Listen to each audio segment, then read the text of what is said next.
The late afternoon sun cast long shadows across the worn wooden floor of the Broken Spoke, a modest country bar on the outskirts of Austin, Texas. Daniel Rivers knelt behind the sound booth, his weathered hands working methodically to replace a blown fuse in the aging mixer. At 34, his face carried lines deeper than his years warranted, etched by memories he tried daily to forget. The smell of stale beer and cigarette smoke had become his comfort zone. It was familiar, predictable.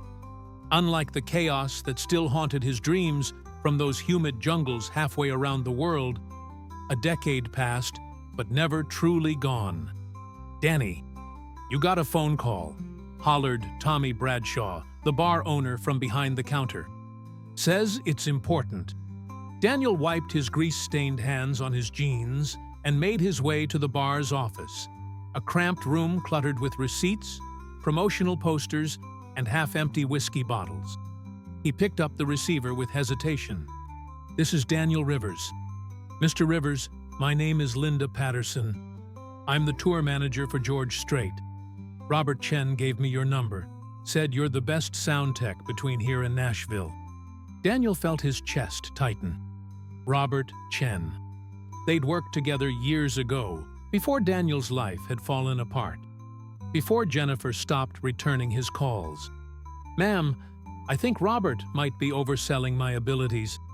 I work small venues, bar gigs mostly." Linda's voice was professional but warm, with a hint of determination that suggested she wasn't easily discouraged. "Mr. Rivers, Robert told me about your background. Marine Corps, right? Sound engineering school in San Antonio after your service? He said you have an ear that can catch problems before they happen." "That was a long time ago," Daniel replied, his fingers unconsciously finding the small scar on his left forearm. "A souvenir from Quezon. We're putting together a crew for George's upcoming tour. The culmination is a special show at Billy Bob's Texas in Fort Worth. It's going to be the biggest country music event this state has seen in years. We need people who understand the soul of this music, not just the technical side. Robert says that's you." Daniel walked to the small window overlooking the parking lot. A dusty pickup truck sat alone in the gravel lot, its Texas license plate barely visible through the accumulated dirt. His truck, his life. Small, contained, safe. "Why me? There are hundreds of techs with better equipment, better connections." Linda paused, and Daniel could hear papers shuffling. "Because George is about authenticity. His music isn't flashy or overproduced. It's honest, real. Robert said you understand that difference. Said you served with honor and came home to a country that didn't appreciate it. Said you found peace in making sure every note sounds exactly as the artist intended." The words hit harder than Daniel expected. He closed his eyes, and for a moment, he was back in that veterans support group, the one he'd attended exactly twice before deciding he didn't need anyone's help. The counselor's words echoed. "Finding purpose is the first step to healing." "When would this start?" he asked quietly. 2 weeks. We're doing a series of smaller venues first, working our way up to the big show. It's a 3-month commitment. The pay is fair, and you'd be working alongside Robert. He's our lead engineer." Daniel thought about his apartment, a sparse one-bedroom in a complex where the air conditioning barely worked, and the neighbors fought loudly every weekend. He thought about Jennifer, now 17, living with her mother in Houston, the daughter who'd stopped believing in him when the nightmares got too bad and the drinking started. "Can I think about it? I need an answer by tomorrow morning. This is a real opportunity, Mr. Rivers. George is going places. This could change your life." After he hung up, Daniel sat in the silence of the office for a long time. Tommy appeared in the doorway, his round face creased with concern. "Everything all right, Danny?" "Yeah. Job offer. Big one." Tommy leaned against the doorframe. "The kind that gets you out of this dive?" The kind that scares the hell out of me, Daniel admitted. That evening, Daniel drove home as the sun painted the Texas sky in shades of orange and purple. The radio played a George Strait song, Unwound, and Daniel found himself listening to the production quality. The way each instrument sat perfectly in the mix. Clean, professional, honest, just like Linda had said. His apartment felt emptier than usual. He microwaved a frozen dinner and sat at his small kitchen table staring at the phone. After an hour of internal debate, he dialed a number he hadn't called in 3 months. "Hello?" The voice was cautious, feminine, with an edge of surprise. "Catherine, it's Daniel." His ex-wife's sigh was audible. "What do you want, Dan? If this is about money." "It's not. I got a job offer. A good one. Tour work with a country singer. I wanted to ask if I could talk to Jennifer before I decide." The silence stretched so long, Daniel thought she'd hung up. "She's doing homework. And honestly, Dan, I don't think it's a good idea. You've missed her last 3 birthdays. Promised to visit and didn't show. She's building a life without the disappointment." Each word was a deserved punch. "I know. I'm trying to do better, Catherine. This job, it could be a fresh start. You've said that before. Look, I'm not trying to be cruel, but Jennifer needs stability. Not promises from someone who disappears when things get hard." After they hung up, Daniel sat in the darkness of his living room. The Purple Heart he'd earned sat in a drawer somewhere, buried under old bills and photographs he couldn't look at. Medals for valor. What a joke. He couldn't even face his own daughter. The next morning, Daniel called Linda Patterson before his shift at the Broken Spoke. "I'm in. When do I start?" Her relief was palpable. "Excellent. Report to Sunset Sound Studios in Austin next Monday, 8 a.m. Robert will get you oriented." "Welcome to the team, Daniel." The week passed in a blur of anxiety and preparation. Daniel sold some of his personal equipment, bought new work boots, and tried to mentally prepare for being around people again. Really being around them, not just the transient crowd of drunk bar patrons who barely registered his existence. Monday morning arrived with typical Texas humidity. Sunset Sound Studios sat in a renovated warehouse district, its exterior unassuming but professional. Daniel arrived 15 minutes early, his Marine Corps training still dictating punctuality, even after all these years. Robert Chen met him at the entrance, and the two men embraced briefly. Robert looked older, his black hair now streaked with gray, but his smile was genuine and his handshake firm. "Danny Rivers. Never thought I'd see you take a gig like this.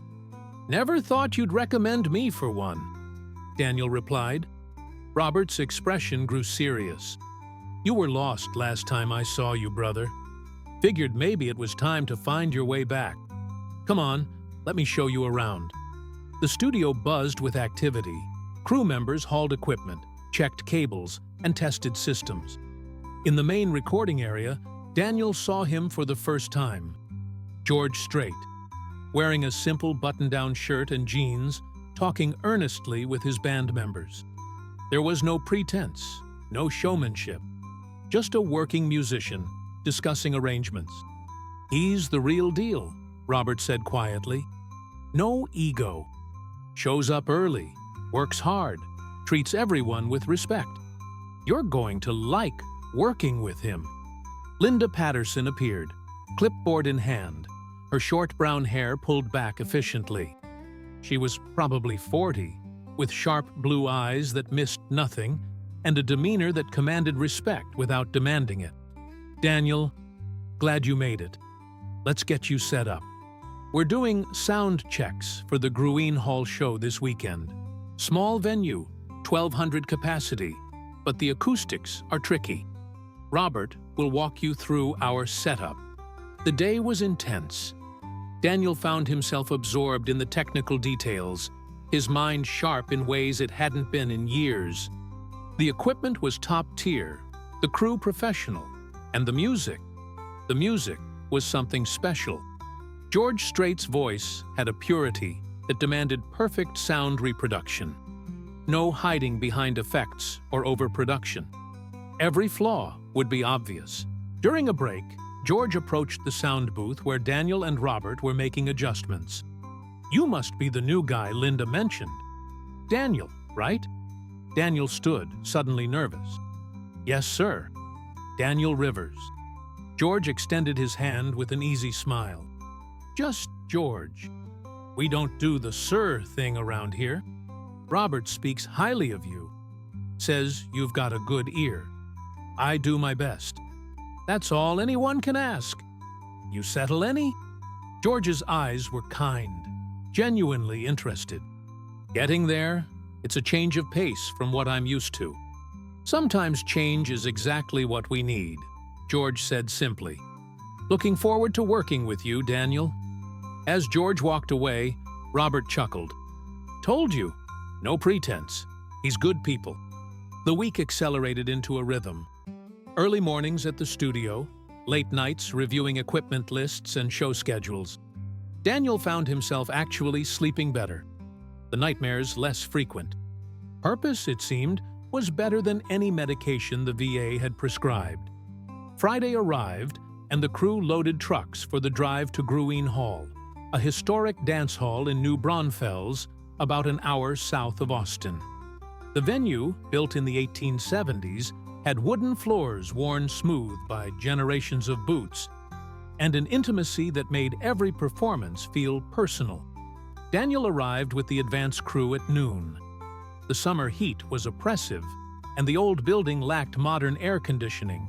Sweat soaked through his shirt as he helped Robert position speakers and run cables across the ancient floorboards. "This place has history," Robert said, taking a break to drink water. "Willie Nelson played here, Jerry Jeff Walker. Now George. You can feel it in the wood, you know? All those voices, all that music soaked into the grain." Daniel ran his hand along a support beam, feeling the rough texture. "Yeah, I can feel it." That evening, as the sun set and the crowd began filing in, Daniel took his position at the soundboard toward the back of the hall. The audience was a mix of ages, from college students to elderly couples who'd probably been dancing in this hall for 50 years. The anticipation was palpable. Linda appeared beside him, her professional demeanor softened by the excitement of show night. "Nervous?" "Terrified," Daniel admitted. "Good. Means you care. Just trust your training and your instincts. Robert has faith in you, and that man doesn't give faith lightly." The lights dimmed. George and his band took the stage to thunderous applause. And then George began to sing. Daniel's hands moved across the mixing board with a precision that surprised him. Every adjustment was instinctive, feeling the room, understanding how the old walls absorbed and reflected sound. George's voice filled the space with a warmth and authenticity that needed no enhancement, just perfect balance. The crowd danced, swayed, and sang along. Daniel watched them, these strangers united by music, and something inside his chest loosened. For 2 hours, he wasn't a broken veteran. He wasn't a failed father. He was part of something larger, something that brought joy to people. When George sang Amarillo by Morning, an older couple near the front held each other close, and Daniel saw tears on the woman's face. Good tears, the kind that come from feeling something deeply. After the show, as the crowd filtered out and the crew began breaking down equipment, George stopped by the sound booth. "Hell of a job tonight, Daniel. That mix was perfect. You made us sound better than we are." "You made it easy," Daniel replied. "Good music doesn't need tricks." George studied him for a moment. "Robert told me a bit about your story. Said you served. Marines, 68 to 71. My brother was Navy, served on the Kennedy. He came back different, too. Took him years to find his footing again. George's voice was quiet, personal. This music, this life, it saved me in a lot of ways. Gave me purpose. Seems like maybe it's doing the same for you. Daniel felt emotion tighten his throat. I'm trying, sir. I mean, George, that's all any of us can do. Keep trying. One day at a time. As the crew packed up, Robert clapped Daniel on the shoulder. You killed it tonight, brother. Linda's already singing your praises. The drive back to Austin felt different. Daniel rolled down the truck windows, letting the warm night air wash over him. The radio played country music, and for the first time in years, he felt something that might have been hope. That night, in his apartment, he pulled out a piece of paper and began writing a letter to Jennifer. The words came slowly, awkwardly, but they came. He told her about the job, about George Strait, about feeling like maybe he was finding his way back to being the father she deserved. He didn't know if she'd read it, didn't know if Catherine would even give it to her. But he sealed the envelope, addressed it, and placed it by the door to mail tomorrow. Small steps, one day at a time, just like George had said. The Texas summer intensified as June gave way to July. Daniel settled into the demanding rhythm of tour life, each show bringing new challenges and small victories. The crew became familiar faces, then colleagues, and slowly, something approaching friends. The tour hit venues across Texas. Flores Country Store in Helotes, John T. Floor Country Store near San Antonio, and a memorable night at the Warehouse in Houston, where the sold-out crowd of 3,000 proved George Strait's rising star power was no fluke. It was after the Houston show that Daniel's phone rang at 2 in the morning. The hotel room was dark, and he fumbled for the receiver, his heart immediately racing with the old combat instinct that never fully disappeared. "Dad?" The single word jolted him fully awake. Jennifer's voice, tentative and young, cut through the darkness. "Jenny? Is everything okay? Are you safe?" "I'm fine. Mom's asleep. I got your letter." She wasn't going to give it to me, but I found it in the mail pile. Daniel sat up, turning on the bedside lamp. His hands trembled slightly. "I'm glad you called. I wasn't sure if you'd want to hear from me. I didn't. For a long time I didn't." Her voice carried a maturity that hurt his heart. 17 years old and already forced to grow up too fast because of his failures. But the letter was different. You sounded, I don't know, like maybe you meant it this time. "I do mean it, sweetheart. This job, it's helping me see things clearly again. I know I've let you down. I know saying sorry doesn't fix the birthdays I missed or the promises I broke. No, it doesn't." Her honesty was sharp, but not cruel. "But Mom always said you were a good man before the war messed you up. I've been thinking, maybe I should try to know that person, or who you're trying to be now." They talked for an hour. Daniel told her about George Strait, about the music, about the crew. Jennifer told him about her upcoming senior year, her plans to study veterinary medicine, her boyfriend David Wellington, who played basketball and wanted to be an engineer. "Would you maybe want to come to a show sometime?" Daniel asked carefully. "We're doing Billy Bob's in Fort Worth at the end of September. It's going to be huge. George is headlining, and they're expecting over 6,000 people. I'd have to ask Mom." "I understand. No pressure. But I'd really like you to see what I'm doing, what I'm building." After they hung up, Daniel lay awake watching the ceiling fan spin slowly. Catherine was right to be protective. He'd earned her distrust through years of broken promises. But maybe, just maybe, he could earn his way back. The next morning, the crew gathered for breakfast at a diner near the hotel. Robert sat across from Daniel, studying his friend's face with concern. "You look like you didn't sleep. Nightmares again?" "No," Jenny called. "We talked. Really talked. For the first time in over a year." Robert's face broke into a genuine smile. "Danny, that's fantastic. What brought that on?" "I wrote her a letter. She actually read it." Linda joined them, sliding into the booth with her ever-present clipboard and coffee. "Morning, gentlemen. Daniel, we need to talk about Billy Bob's. The venue wants to add 2 additional rehearsal days. Means we need to be in Fort Worth a week earlier than planned. Fee too?" "Not a problem," Daniel said. "Whatever we need to make it perfect." Linda raised an eyebrow. "You're adapting well to this life. Robert said you'd been working small bar gigs for years. This must be quite a change." "It is, but it's good. Feels like I'm part of something that matters." "Music always matters," Linda said firmly. "It's how we make sense of this chaotic world. How we connect with each other when words aren't enough." The conversation shifted to technical details, but Linda's words stayed with Daniel. Connection. That's what he'd been missing. The isolation he'd wrapped around himself like armor had kept him safe but hollow. The tour moved to Dallas, playing at the legendary Bronco Bowl. The venue, with its distinctive western facade and capacity of 4,000, represented a significant step up.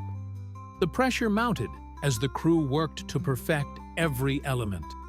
During setup, Daniel noticed one of the younger crew members, Tyler Jackson, struggling with a heavy speaker cabinet. The kid, maybe 22, had the earnest enthusiasm of someone new to the industry. "Need a hand?" Daniel asked. "I got it, Mr. Rivers." "Don't want to seem incompetent." Daniel smiled.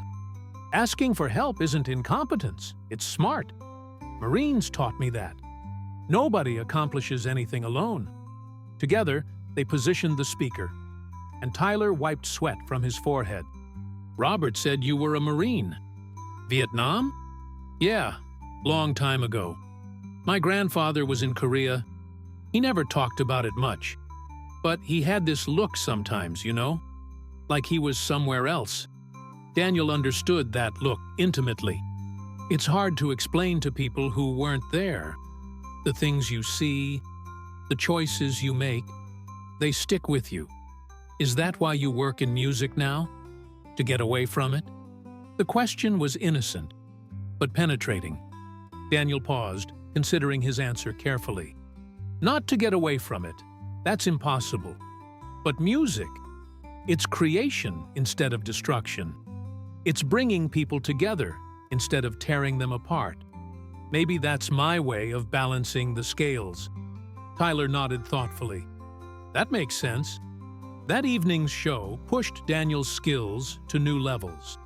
The acoustics in the Bronco Bowl were challenging, with a tendency toward muddy, low-end frequencies. He worked closely with Robert, making constant micro-adjustments throughout the performance. George's set included several new songs, including one called "Does Fort Worth Ever Cross Your Mind?" that stopped the crowd cold. The lyrics spoke of loneliness and lost love with such raw honesty that Daniel felt them in his chest. When George hit the chorus, 4,000 people swayed in unison, connected by shared understanding of heartbreak. After the show, as the crew loaded equipment, George found Daniel checking cable connections. "You seemed particularly focused tonight," George observed. "Everything all right?" "The acoustics were tricky. Wanted to make sure we got it right." George leaned against the equipment case, his stage clothes replaced by comfortable jeans and a worn t-shirt. "Robert told me your daughter called you." "That's wonderful, Daniel. You and Robert talk about me?" "Robert talks about everyone he cares about. It's his way. He said you're making real progress, personally and professionally. I can see it in how you work. There's a confidence growing." Daniel finished coiling a cable before responding. "This job saved my life, George. I don't say that lightly. A few months ago, I was going through the motions, barely existing. Now I wake up with purpose. Music has a way of doing that. It saved me too, in different ways. Growing up, I was headed down a rough path. Music gave me discipline. focus, something bigger than my own problems. George's expression grew thoughtful. You know what makes great sound engineering? It's not just technical skill. It's emotional intelligence. Understanding what the artist is trying to communicate and making sure that message reaches every person in the room. You have that gift. I'm still learning. We all are. Every show teaches something new. That's what keeps it exciting. The conversation was interrupted by Linda calling for the crew to wrap up. But George's words stayed with Daniel during the long drive back to Austin. The following week brought a surprise. Catherine called, her tone less guarded than usual. Jennifer wants to come to your Fort Worth show. Against my better judgment, I'm going to allow it. Daniel's heart leapt. Thank you, Catherine. I know you're taking a risk trusting me. I'm not doing this for you, Dan. I'm doing it for her. She needs to see who you are now, for better or worse. But I'm warning you, if you disappoint her again, that's it. No more chances. I understand. I won't let her down. We'll see. I'm driving her up and staying for the show. Not because I want to, but because she's still a minor, and I'm not letting her go alone. The weight of the opportunity settled on Daniel's shoulders. One chance. That's all Catherine was offering. All Jennifer was offering. He couldn't waste it. The next 2 months blurred together in an intense schedule of shows, rehearsals, and preparations. George's popularity exploded as radio stations across Texas and beyond picked up his singles. The Billy Bob's show, originally planned for 6,000, had to turn away ticket requests. The venue's management considered moving to a larger space, but George insisted on keeping it at Billy Bob's. It's a Texas institution, he told the promoters. When I made it big, I promised myself I'd never forget the places and people who supported me early on. Billy Bob's stays.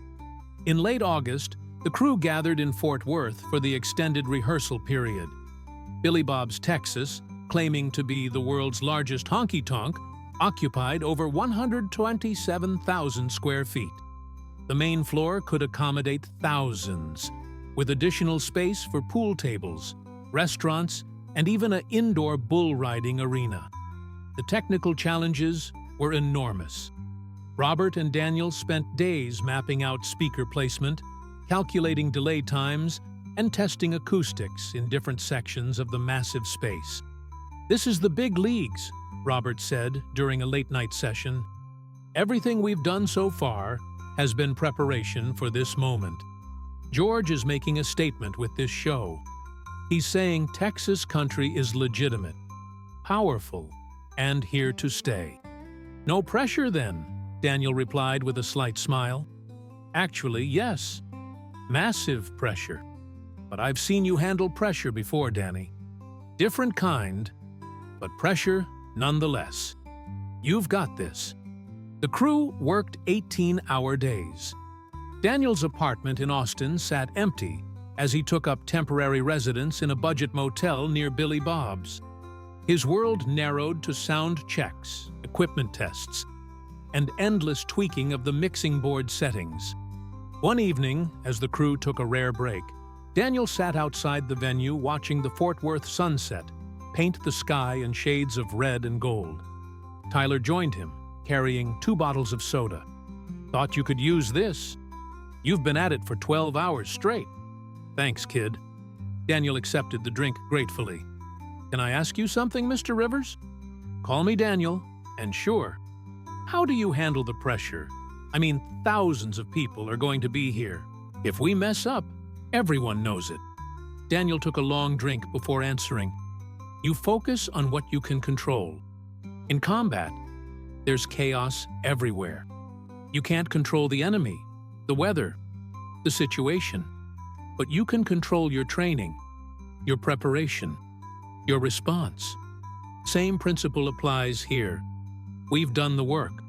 We know the equipment. When showtime comes, we trust our preparation and adapt to whatever happens. Did that work in Vietnam? Trusting your preparation? The question brought memories Daniel usually kept locked away. Sometimes, not always, people died anyway. Good people who did everything right. That's the hardest lesson. That preparation isn't a guarantee. It just improves your odds. Tyler was quiet for a moment. Do you regret serving? Never. I regret what the war did to me, to my family. But serving? Defending something bigger than myself? That I'd do again. I just wish the cause had been clearer, the outcome better. Is that why this show matters so much to you? Because it has a clear purpose? Daniel looked at the young man with new appreciation. You're pretty insightful for someone so young. My girlfriend says, I overthink everything. Overthinking is underrated, especially in this business. Daniel stood, stretching his back. Come on. Let's run one more sound check on the stage right monitors. I heard some distortion earlier that's bothering me. As they walked back inside, Daniel felt a text message buzz in his pocket. Jennifer, Mom bought the tickets. We're coming. Don't screw this up, Dad. He smiled. Even her conditional trust felt like a gift. September arrived with cooler temperatures and mounting anticipation. The Billy Bob's show was 3 weeks away, and George Strait's newest single, Fool-Hearted Memory, climbed the country charts with unexpected speed. Radio stations across Texas played it hourly, and suddenly, the show everyone had been planning for months became the hottest ticket in the state. Linda called an emergency crew meeting at Billy Bob's on a Tuesday morning. The entire team assembled in the cavernous space, from lighting techs to security coordinators. Linda stood on the stage, clipboard in hand but barely referencing it. First, thank you all for the incredible work. We're witnessing something special here. George's career is taking off in ways none of us fully anticipated. She paused, letting the reality sink in. That means the pressure on this show just multiplied. We're getting media coverage from Houston, Dallas, Austin, and even Nashville. Country music television wants to film portions of the show. This isn't just another concert anymore. It's a statement about Texas country music and George's place in it. Daniel felt his stomach tighten. Media coverage meant additional cameras, additional lighting requirements, additional complications for sound management. He caught Robert's eye, and his mentor gave a reassuring nod. Linda continued, We're adding 2 nights instead of 1. Friday and Saturday. Back-to-back shows. Same production values, same excellence. Can we do it? The crew murmured agreement, though Daniel detected underlying nervousness in some voices. After the meeting, Robert pulled Daniel aside. You look worried. 2 nights changes everything. Different crowds, different energy. We'll need to adjust the mix for each audience's response. Which is exactly why Linda wanted you on this team. You understand that music isn't just technical. It's alive. It responds and adapts. What if I freeze up? What if the pressure gets to me? Robert's expression grew serious. Danny, you survived firefights in the jungle. You carried wounded brothers under enemy fire. Linda told me she read your service record. Silver Star for Valor, Purple Heart. You know how to function under pressure. This is just a different battlefield. That's what scares me. Last time I was on a battlefield, I lost part of myself. What if this pressure brings back the nightmares? What if I can't handle it, and I let everyone down? Then we adapt. But you won't freeze. You want to know how I know? Robert waited for Daniel to meet his eyes. Because this time you're not fighting alone. You've got a whole crew backing you up. Me, Linda, Tyler, everyone. We succeed together, or fail together. The words helped, but anxiety remained a constant companion as the days counted down. Daniel threw himself into preparation, checking and rechecking every connection, every setting, every possible point of failure. During a late-night session, Tyler found him meticulously cleaning the mixing board's faders for the third time that week. "Daniel, the board is spotless. Maybe it's time to get some sleep?" "Can't sleep. Keep thinking about everything that could go wrong." Tyler pulled up a chair. "My grandfather, the Korean War vet I mentioned, he had severe PTSD, couldn't be around fireworks, couldn't watch war movies. But you know what he told me before he died? He said the war taught him that fear is just respect for the stakes. If you're not nervous, you don't care enough." Daniel paused his cleaning. "Your grandfather sounds like a wise man." He was. He also said that courage isn't the absence of fear. It's doing the thing you're terrified of because it matters. You're terrified because this show matters. That's actually a good sign. "When did you get so philosophical?" Tyler grinned. "College, philosophy minor. Drove my parents crazy. They wanted me to study business." "Why didn't you?"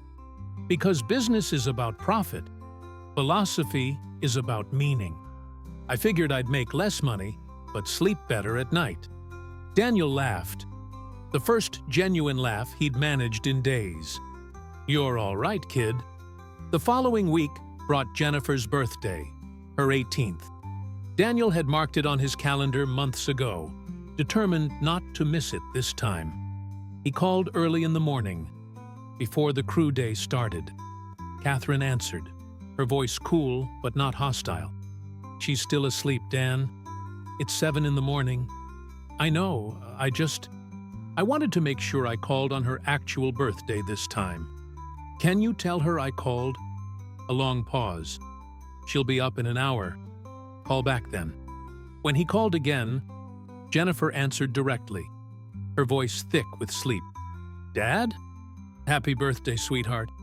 18 years old. That's a big one." "Thanks." She sounded genuinely pleased.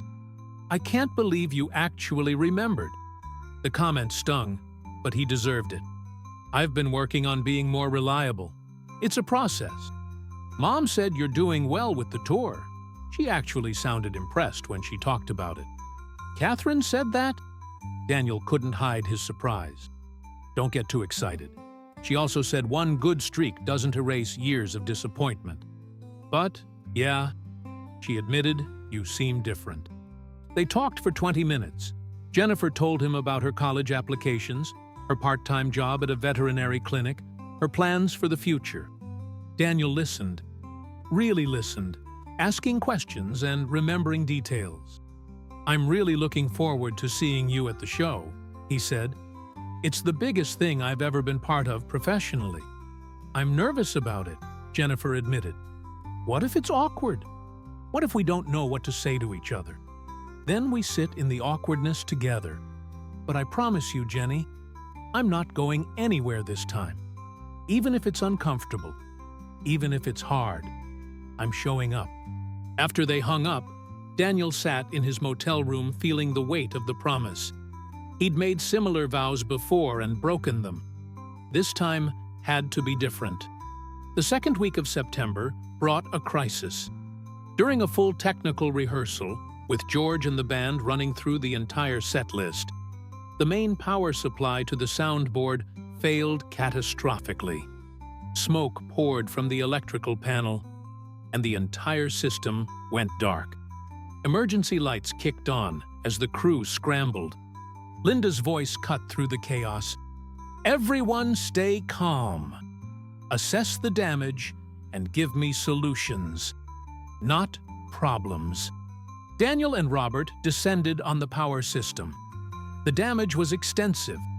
A faulty transformer had overloaded, frying circuits and potentially damaging the mixing board itself.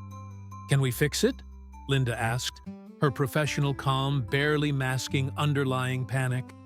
Robert examined the burned components. "Not repair. We need to replace the entire power distribution system and possibly the main board. We're talking thousands of dollars and at least 3 days of work." "We don't have 3 days. The show is in 12 days. Daniel's mind raced. falling into the tactical thinking that had kept him alive in combat. What if we bypass the main transformer entirely? Run independent power feeds directly to each major component.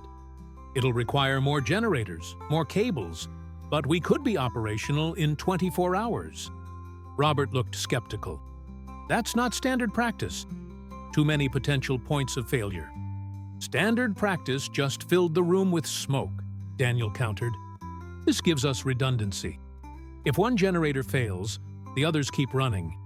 We can't afford another catastrophic failure. Linda looked between them. Robert, what's your gut say? The veteran engineer studied Daniel for a long moment. 6 months ago, I wouldn't have trusted this. But Danny's right. We need redundancy, not elegance.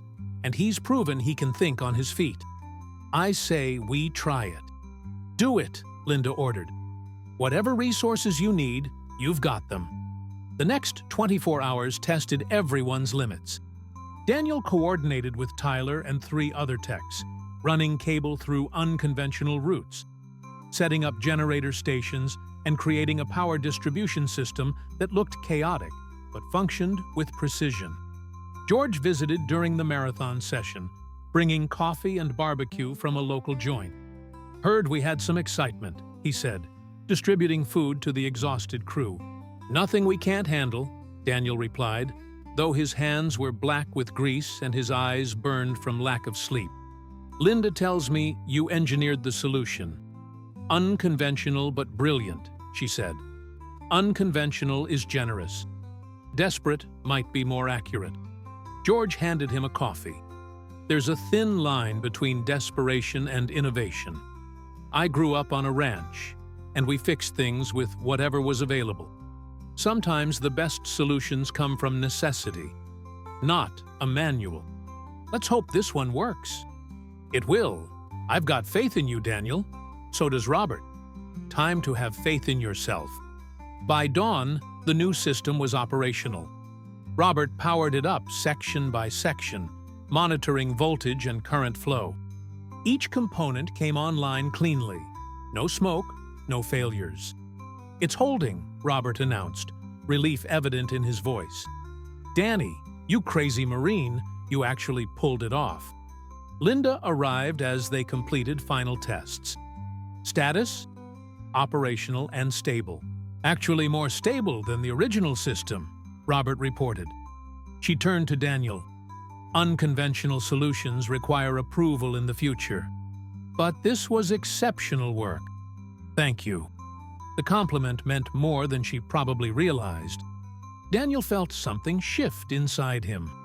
Pride in his work, confidence in his abilities. He'd faced a crisis and found a solution. No panic, no freezing up, just problem solving. The final week before showtime accelerated into a blur. Media requests flooded in, ticket sales for both nights sold out completely, and the pressure mounted daily. But the crew had gelled into a cohesive unit, each member trusting the others to handle their responsibilities. Thursday night, the evening before the first show, George called an unusual meeting. The band and crew gathered on the empty Billy Bob's stage. Tomorrow night, we make Texas music history, George began, his voice carrying across the space without amplification. I want you all to know something. This isn't my show. It's our show. Every person here contributes to what the audience experiences. From the lighting techs, to the security team, to Daniel and Robert making sure every note reaches the back row. We're all in this together. He paused, looking at each person individually. Some of you know I grew up in Pearsall, a small town where everyone knew everyone. My daddy taught me that success isn't about standing above others, it's about lifting everyone up with you. That's what we're doing here. We're showing that Texas country music matters, that authenticity matters, that hard work and integrity can still succeed. Tyler whispered to Daniel, "He's the real deal, isn't he?" "Yeah," Daniel agreed quietly. "He really is." George continued, "Tomorrow will be chaotic. Things will go wrong. They always do in live performance. But we adapt, we support each other, and we remember why we're here. To give thousands of people a night they'll never forget. To create something beautiful in a world that often feels harsh. That's our purpose. After the meeting, as the crew dispersed, Linda found Daniel checking the backup generators one final time. "You should be resting. Tomorrow's a long day." "I will. Just wanted to be sure everything's ready." Linda leaned against a support column. "Robert told me about your conversation, about your fears of freezing up under pressure." "Did he?" "He's worried about you in a good way. We all are. You've become essential to this crew, Daniel. Not just technically, but the calm competence you bring. People look to you when things get stressful." "That's ironic. I'm barely holding it together most days." "We all are. That's the secret nobody talks about. Everyone's fighting their own battles, carrying their own scars. The difference is whether you let those scars define you or refine you." Daniel absorbed the words. "My daughter's coming tomorrow. I haven't seen her in person in over a year." "That's wonderful. And terrifying, I imagine." "Yeah. What if she sees me and remembers all the times I failed her? What if one good performance doesn't make up for years of being absent?" Linda's expression softened with understanding. "It won't make up for it, but it's a start, and sometimes starting is the hardest part. You've started, Daniel. The rest is just continuing to show up." That night, Daniel lay in his motel bed, unable to sleep. Tomorrow would test everything he'd rebuilt over these months. His professional skills, his emotional stability, his relationship with Jennifer. The stakes felt impossibly high. He thought about George's words on the stage. Purpose, community, lifting each other up. Maybe that was the answer to the question he'd been asking since coming home from Vietnam. How do you live with what you've done? Maybe you created beauty to balance the destruction. Maybe you built community to counter the isolation. Maybe you showed up even when terrified, because that's what integrity required. His phone buzzed with a text from Jennifer. "See you tomorrow. Nervous, but excited. Love you, Dad." 3 words at the end. "Love you, Dad." When was the last time she'd said that? Years, probably. He typed back carefully. "Love you too, sweetheart. Can't wait to see you." Sleep finally came, restless but sufficient.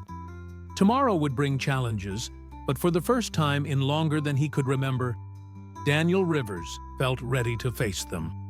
Friday morning dawned clear and cool, unusual for September in Texas. Daniel arrived at Billy Bob's before sunrise, finding he wasn't alone. Robert was already there, methodically testing every connection in the sound system. "Couldn't sleep either?" Daniel asked. "Slept fine, just wanted to be here early." Big day. They worked in comfortable silence, each man understanding the other's need for control through preparation.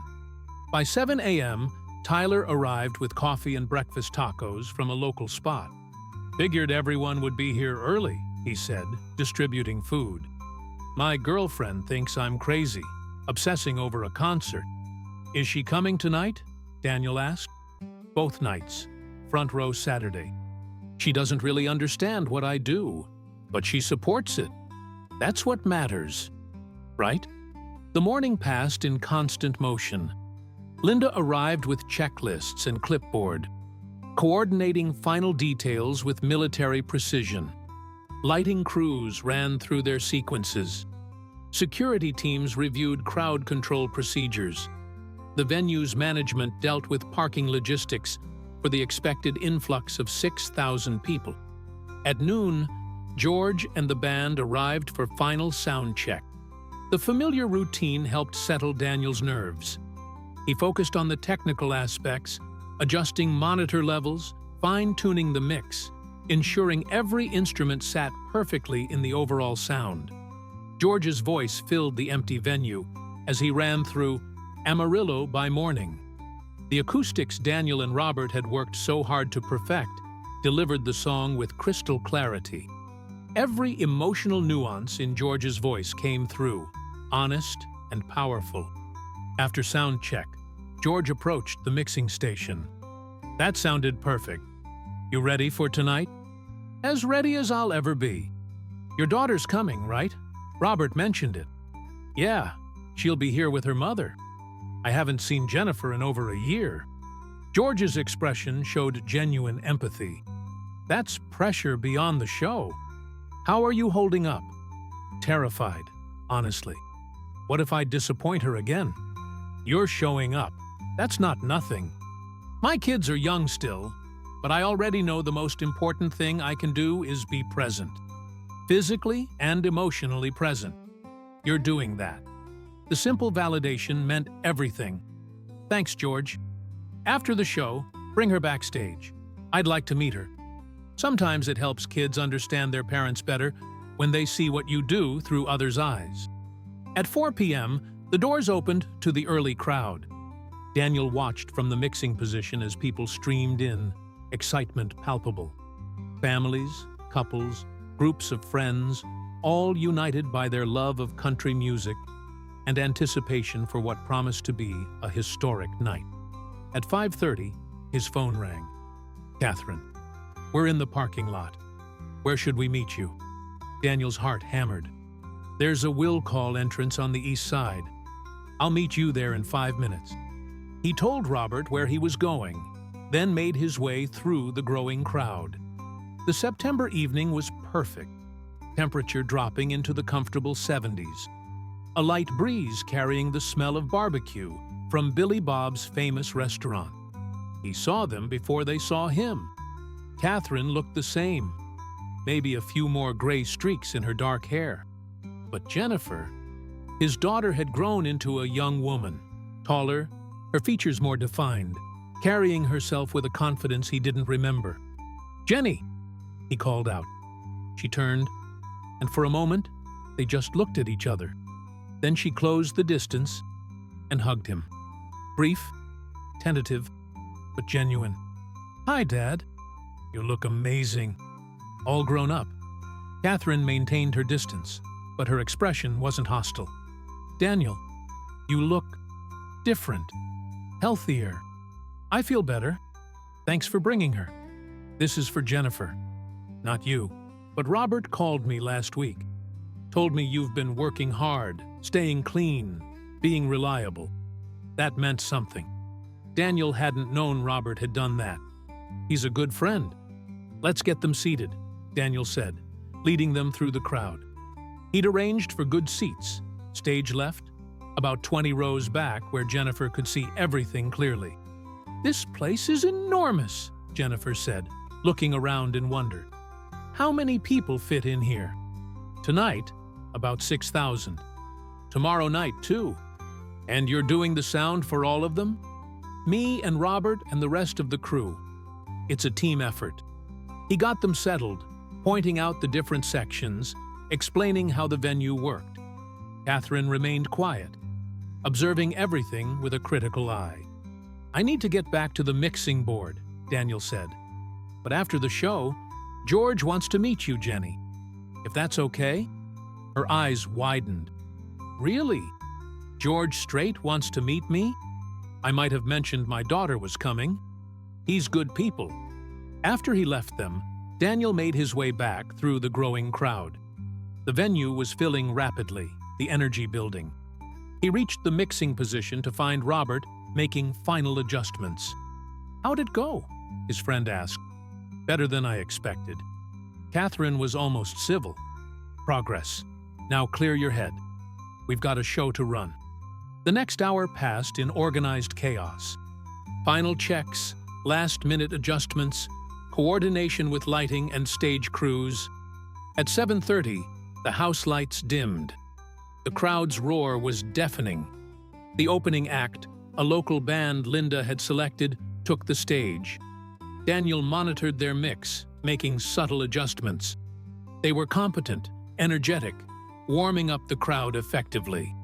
During the break between acts, Tyler appeared with a problem. "We've got feedback in monitor 3. Intermittent, but it's there. Daniel and Tyler worked quickly, tracing the issue to a loose connection. Fixed in minutes, but it reminded Daniel that live performance meant constant vigilance. At 8:45, the main lights went down. The crowd's anticipation peaked. Then George Strait walked onto the Billy Bob's stage, and 6,000 people erupted. Daniel's hands moved across the mixing board with practiced precision. The opening song, Unwound, hit perfectly. George's voice soared over the band, filling every corner of the massive space with warmth and authenticity. From his position, Daniel could see Jennifer in the crowd, her face lit with wonder. She was dancing, singing along, completely absorbed in the experience. Catherine stood beside her, and even she seemed to be enjoying herself. The set list flowed seamlessly. Upbeat dance numbers that had the crowd moving, slower ballads that showcased George's emotional range. Does Fort Worth ever cross your mind? Brought out lighters and swaying arms. Fool-Hearted Memory had the crowd singing every word. During Amarillo by Morning, Daniel noticed an issue with the stage-right guitar monitor. The guitarist, a seasoned professional named Steve Powell, was struggling to hear himself. Daniel made a split-second decision, boosting that monitor's level while simultaneously adjusting the main mix to compensate. Steve caught the change, looked toward the mixing booth, and gave a thumbs up. Crisis averted without the audience ever knowing there was a problem. Midway through the show, George paused to address the crowd. "Y'all having a good time tonight?" The response was thunderous. "I want to tell you something. 5 years ago, I was teaching school and playing weekend gigs, wondering if this music thing would ever work out. Tonight, standing on this stage with you incredible people, I know I'm exactly where I'm supposed to be." The crowd cheered, and George continued, "But I didn't get here alone. Behind that mixing board back there is a man named Daniel Rivers. He's a veteran, served his country with honor in Vietnam. Now he's serving this music with the same dedication. This show sounds as good as it does because of people like Daniel who care about getting every detail right." Daniel felt his face flush as the spotlight briefly hit the mixing position. 6,000 people turned to look, applauding. He saw Jennifer standing, clapping enthusiastically, her face beaming with pride. "That's just one example," George said. "Every person on this crew, every band member, everyone who worked to make tonight possible, they're the real heroes. I just get to sing the songs." The moment passed, but it had shifted something fundamental. Jennifer had seen her father recognized, validated, appreciated. He wasn't just the man who'd failed her. He was someone who contributed, who mattered, who made a difference. The show continued with renewed energy. George delivered performance after performance, each song better than the last. The crowd was completely engaged, dancing, singing, living every moment. During the final encore, the entire venue seemed to hold its breath during the intimate verses, then exploded during the chorus. It was the perfect ending to a perfect show. As the lights came up and the crowd began filtering out, Daniel sat back in his chair, exhausted but exhilarated. Robert clapped him on the shoulder. "Flawless, brother. Absolutely flawless." Linda appeared, her professional demeanor cracked by a genuine smile. "That was extraordinary. The media people are already calling it one of the best country shows they've seen this year." Tyler bounded up, his young face flushed with excitement. "Did you hear the crowd? They went crazy. And George calling you out like that was amazing." Daniel felt overwhelmed by the attention. It was a team effort. Everyone did their part. "Take the compliment, Danny," Robert said firmly. "You earned it." A stagehand found them with a message. George wanted to see Daniel backstage. He made his way through the organized chaos of breakdown, crew members already packing equipment for tomorrow night's show. George was in his dressing room, still in his stage clothes, talking with band members. He looked up when Daniel entered. "There he is. Come in, Daniel." "You didn't have to call me out like that," Daniel said, genuinely embarrassed. "I wanted to. You deserved recognition. But more importantly, I wanted your daughter to see that her father is respected and valued. Kids need to understand that about their parents sometimes." Thank you, George. That meant a lot. Is she still here? I'd like to meet her." Daniel retrieved Jennifer and Catherine from their seats. Jennifer was nervous, smoothing her hair and checking her appearance. "Just be yourself," Daniel told her. "He's genuinely nice." The introduction was warm and genuine. George spoke to Jennifer about her college plans, her interest in veterinary medicine, and even offered advice about staying true to yourself in a world that often pressured conformity. "Your dad's been telling me about you," George said. "He's very proud of you." Jennifer glanced at Daniel. "He is? Talks about you all the time. The whole crew knows about his brilliant daughter who's going to be a veterinarian." Catherine watched the interaction, and Daniel saw her expression soften slightly. Seeing Jennifer receive validation from someone like George Strait seemed to shift her perspective. After 15 minutes of conversation, George excused himself to meet with media. But before leaving, he shook Jennifer's hand. "You come back tomorrow night if you can. And remember, your dad's doing important work here. He's part of something special." Walking them to their car, Daniel felt a cautious optimism he hadn't experienced in years. "That was incredible, Dad," Jennifer said, her enthusiasm genuine. "The show, meeting George, everything. I had no idea what you actually do. It's just sound engineering. It's not just anything. The way George talked about you, the way the crew treats you, you're good at this. Really good." Catherine unlocked the car, but paused before getting in. "Daniel, you've made progress. I can see that. Don't waste it." "I won't. I promise."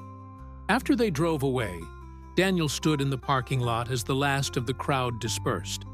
The Fort Worth skyline glittered in the distance, and the September night carried a crispness that felt like renewal. Robert found him there. "You okay?" "Better than okay. Tonight was everything I needed it to be. One down, one to go. Tomorrow night, we do it all again. Can't wait." Saturday morning brought a different energy. The pressure of the first night had released, replaced by confident anticipation. Daniel woke early, not from anxiety, but from eagerness to do it all again. The crew assembled at Billy Bob's by 8 a.m. Despite the late night, everyone moved with purpose. They'd proven they could deliver excellence. Now, they just needed to repeat it. "Morning briefing," Linda called, gathering everyone. "Last night was phenomenal. Media reviews are glowing.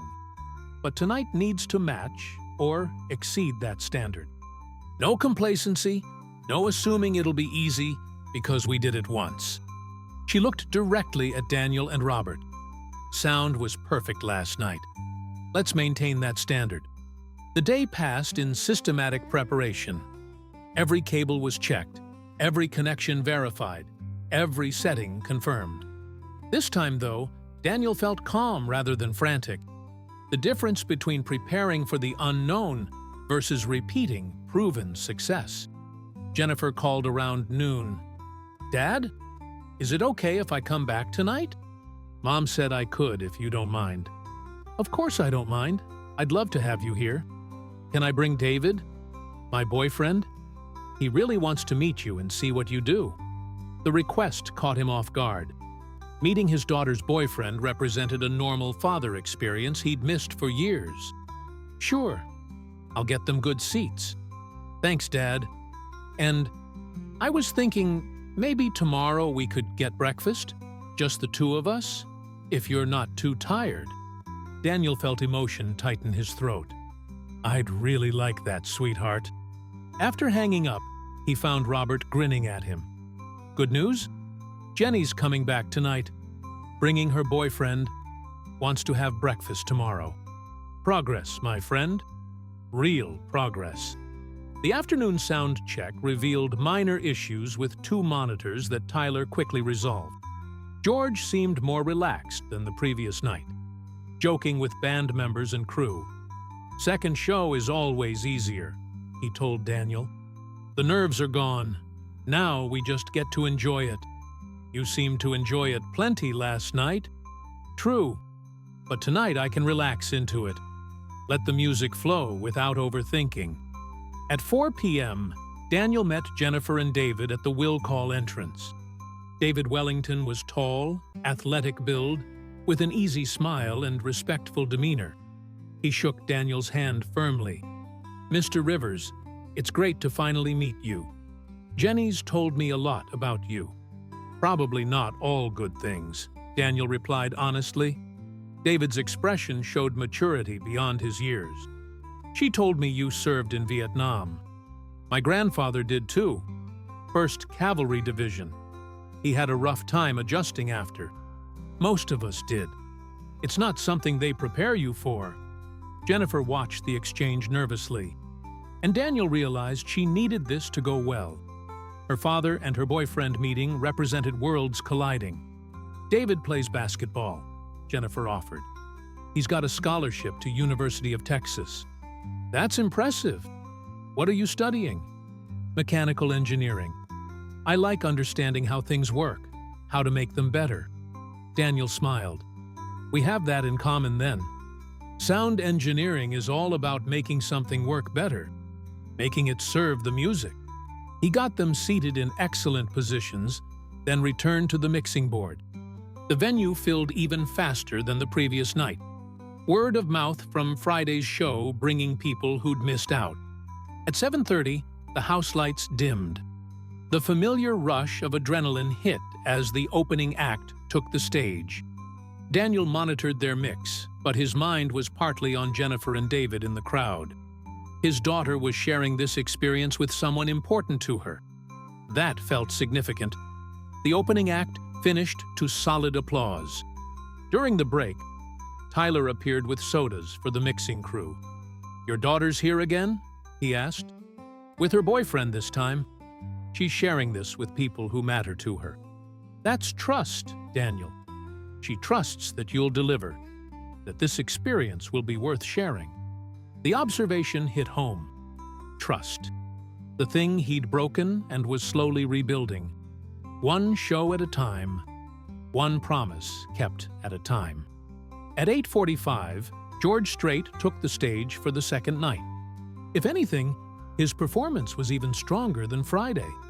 He'd found his groove, that magical space where technical skill becomes pure artistry. Daniel noticed differences in the crowd's energy. Saturday night brought more couples dancing, more emotional connection during the ballads. He adjusted the mix subtly, letting the intimate moments breathe, pushing the energy during upbeat numbers. During Does Fort Worth Ever Cross Your Mind? He watched Jennifer and David slow dancing in their seats, her head on his shoulder. A normal teenage moment made possible because her father had shown up and delivered on his promise. Midway through the set, George addressed the crowd again. Last night I told you all about the incredible people who make these shows possible. Tonight I want to talk about why we do this. Music connects us. In a world that tries to divide us by politics, by region, by background, music reminds us we're all human. We all feel love, loss, joy, heartbreak. These songs are our shared language. He paused, letting the words settle. I see families out there tonight. Parents with their kids, couples on dates, friends celebrating life together. That's what this is about. Creating moments you'll remember. 30 years from now, I hope you'll tell your kids, I was at Billy Bob's the night George Strait played those two shows. It was something special. The crowd roared approval, and George launched into foolhardy memory. The entire venue sang along, 6,000 voices united in the chorus. During a guitar solo, Daniel noticed a technical issue developing. One of the stage monitors was overheating, temperature gauges climbing toward dangerous levels. He signaled Tyler, who immediately understood, and moved to address it. "Can you swap it out without disrupting the show?" Daniel asked, through their communication headsets. "Give me 3 minutes during the next song transition." Daniel coordinated with Robert, and they planned a seamless switch. During the applause between songs, Tyler and another tech executed the change perfectly. The audience never knew anything had happened. George continued through his set list, each song delivered with passion and precision. "Amarillo" by Morning brought the same emotional response as the previous night. Couples holding each other, older audience members lost in memories. Near the end of the show, George did something unexpected. He stepped away from the microphone and addressed the band. "Boys, what do you say we slow this down? Do something intimate?" The band members nodded, understanding immediately. George grabbed an acoustic guitar and sat on a stool at the front of the stage. "This is a new song. Haven't recorded it yet. It's called You Look So Good in Love. It's about seeing someone you care about find happiness, even if it's not with you. About being selfless enough to want their joy more than your own comfort." The song was beautiful, simple, honest. George's voice carried across the silent venue without amplification, the acoustic guitar providing gentle accompaniment. Daniel kept the mix minimal, just enough reinforcement to ensure everyone could hear. Looking out at the crowd, he saw tears on faces, couples holding hands tighter, parents with arms around children. Music as emotional connection, exactly as George had described. When the song ended, the silence lasted several heartbeats before the applause began.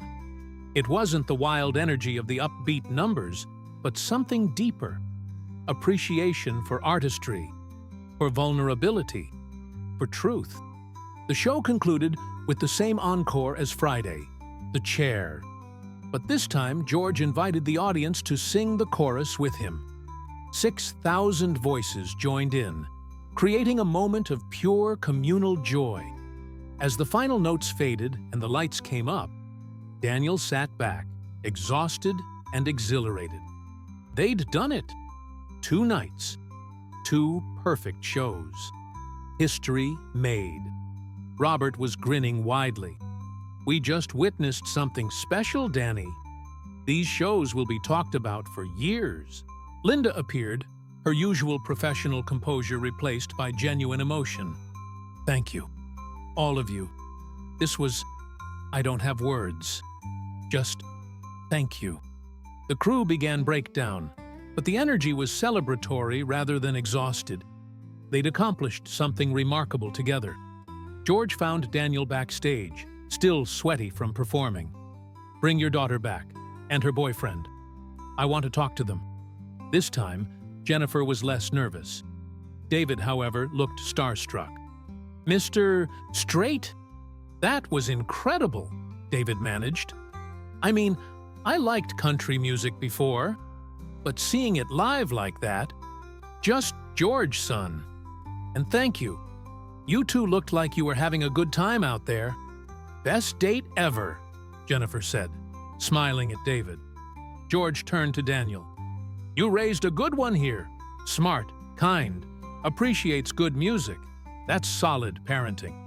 Daniel wanted to deflect, to point out all the years he'd failed at parenting. But Jennifer spoke first. "He's working on it, getting better every day." The simple statement, the acknowledgement that he was trying and that it mattered, meant everything. They talked for a while longer, George sharing stories about touring, about staying grounded when success comes. He spoke to David about balancing ambition with integrity, to Jennifer about pursuing her dreams with determination. "The music industry will change," George told them. "Technology will evolve. Trends will shift, but authenticity never goes out of style. Whatever you do in life, do it with integrity. That's my advice. After leaving George's dressing room, Daniel walked Jennifer and David to their car. The Fort Worth night was clear, stars visible despite the city lights. "Dad, that was amazing," Jennifer said. "Both nights. I'm so proud of you." "I'm proud of you too, sweetheart. You've become an incredible young woman, despite my failures." "Not despite them. Maybe partially because of them. I learned independence, resilience. And now I'm learning that people can change, can grow. That's valuable too." David shook his hand. "Thank you for sharing this with us, Mr. Rivers, and for your service. My grandfather always said the Vietnam vets got a raw deal when they came home. We did, but that's over now. What matters is what we do moving forward." After they left, Daniel returned to find the crew finishing breakdown. Robert was supervising the packing of the main sound equipment. "Jenny seemed happy," Robert observed. "She was. They both were. I think maybe I'm starting to get this father thing figured out. It's not about being perfect. It's about being present and trying. You're doing that." Linda gathered the crew for a final meeting around midnight. "I don't do speeches well," she began, "but I need you all to know what you accomplished here. 2 sold-out shows, flawless execution, and we helped launch Strait into a different stratosphere of success. The industry is already talking about these performances. You should be proud." She paused, consulting her clipboard one final time. "George has asked me to extend an invitation. He's planning a major tour next spring. Bigger venues, longer schedule, national scope. He wants this crew, specifically, to be part of it. Robert as lead engineer, Daniel as second engineer, and most of the support crew. Think about it. We'll discuss details next week." The announcement brought excited murmurs. Tyler looked at Daniel with wide eyes. "National tour? That's huge." "It is," Daniel agreed. "But it's also a bigger commitment. More time away, more pressure. Would you do it?" Daniel thought about Jennifer, about the breakfast they'd planned for tomorrow, about the fragile trust they were rebuilding. A national tour would mean months away, missed moments, broken promises if he wasn't careful. But it would also mean stability, good income, purpose. It would mean being part of something larger than himself, contributing to something meaningful. "I don't know yet," he answered honestly. "Need to think about it." The crew dispersed slowly, reluctant to let the moment end. Daniel helped load the last equipment truck, then sat on the loading dock watching the sunrise. Pink and orange painted the Fort Worth sky, a new day beginning. Robert joined him, 2 cups of coffee in hand. "Big decision ahead," Robert said, handing Daniel a cup. "Yeah, part of me wants to jump at it, but part of me worries about Jennifer, about rebuilding that relationship. What if those things aren't mutually exclusive? What if doing the tour, showing her you can maintain a successful career while staying connected, teaches her more than being geographically close, but emotionally absent?" Daniel sipped the coffee, considering. "I'd have to be intentional about it. Regular calls, visits when possible, keeping promises, which you've proven you can do. These last few months, you've been reliable. You've shown up. That pattern can continue regardless of where you're physically located. When did you become so wise?" Robert smiled. "I've been watching you, brother. Watching you fight your way back from a dark place. It's been inspiring, made me appreciate my own life more, take less for granted. So yeah, I want you on this tour. Selfishly, because you make my job easier, but also because I think you need it. Purpose, community, contribution, those are what keep us alive. Not just breathing, but truly alive. They sat in companionable silence as the sun rose fully, burning away the last shadows of night.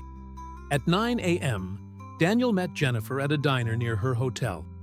She arrived exactly on time, ordered pancakes and coffee, and smiled at him with genuine warmth.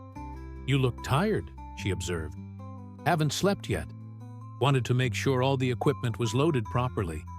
"That's very you. Responsible to the end." They talked easily, naturally. Jennifer shared her college application anxiety, her fears about leaving home, her excitement about future possibilities. Daniel listened, offered advice when asked, and mostly just enjoyed being present with his daughter. "George offered me a national tour in the spring," he said eventually. "Big opportunity, but it would mean being on the road for months." Jennifer set down her fork, her expression thoughtful. "Would you take it?" "I don't know. I'm worried about us, about maintaining the progress we've made. Dad, I'm going to college next year anyway. I'll be gone, building my own life. The question isn't whether you're geographically close. It's whether you stay connected, whether you keep showing up in the ways that matter." Her wisdom, so mature for 18, reminded him painfully of all he'd missed, but also of how strong she'd become. "If I took it, I'd call you every week. Visit when the tour schedule allows. I'd keep my promises this time. Then take it. I want you to have a life, Dad. A real life with purpose and passion." These last 2 days, seeing you work, seeing how respected you are, that made me understand you better. You're good at this. You should do it. They finished breakfast talking about logistics, about holidays when they could connect, about video calls and text messages. The conversation was practical but warm, planning a future together rather than mourning a broken past. As they hugged goodbye in the parking lot, Jennifer whispered, "I'm proud of you, Dad. Keep going."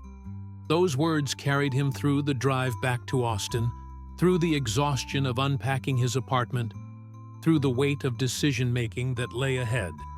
Monday morning, Daniel called Linda. "I'm in for the national tour. Whatever you need."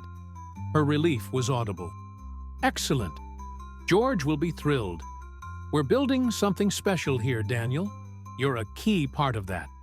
Over the following weeks, life settled into a new rhythm. Daniel continued working small gigs in Austin, but now with the knowledge that spring would bring a major change. He called Jennifer weekly, keeping his promise, building trust one conversation at a time. Robert and he met regularly to plan for the tour, discussing equipment needs, logistics, technical challenges. Tyler was officially hired as a full-time crew member, his enthusiasm tempered now with growing competence. In early November, Catherine called unexpectedly. "Jennifer told me about the tour, about your conversations. I'm trying to do better, Catherine. Be better. I can see that. Look, I'm not ready to be friends. Too much history. But I'm willing to acknowledge your progress. That's something. It's more than I deserve. Maybe, but it's what Jennifer needs. She needs to see that people can change, can grow. You're showing her that. So keep it up." The call ended cordially.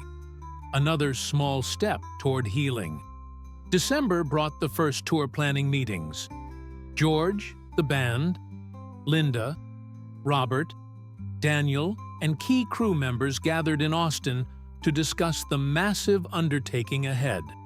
The tour would hit 30 cities across the United States, from Texas to Tennessee, from California to New York.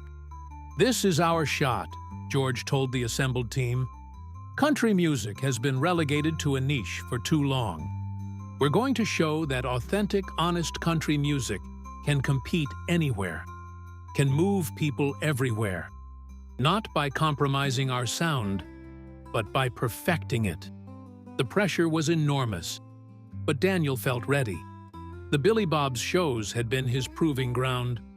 Now came the real test. On Christmas Eve, Jennifer came to Austin to visit. They had dinner at a modest restaurant, exchanged simple gifts, and talked about the future with hope rather than regret. "This time next year, you'll be touring nationally," Jennifer said. "That's incredible, Dad. And you'll be in college. That's even more incredible. We're both starting new chapters." "Yeah, but staying connected through all of it." She raised her glass of soda in a toast. "To new beginnings and kept promises." Daniel clinked his glass against hers. "To family and second chances." As 1983 approached, Daniel Rivers reflected on the year that had changed everything. He'd gone from broken and isolated to purposeful and connected. From disappointing his daughter to earning her proud trust. From running from his past to building a future. The national tour would bring new challenges, new pressures, new opportunities to fail or succeed. But he'd learned something essential over these months. Success wasn't about being perfect. It was about showing up, doing the work, keeping promises, and contributing to something larger than yourself. George Strait's music was about authenticity, about truth told through simple, honest songs.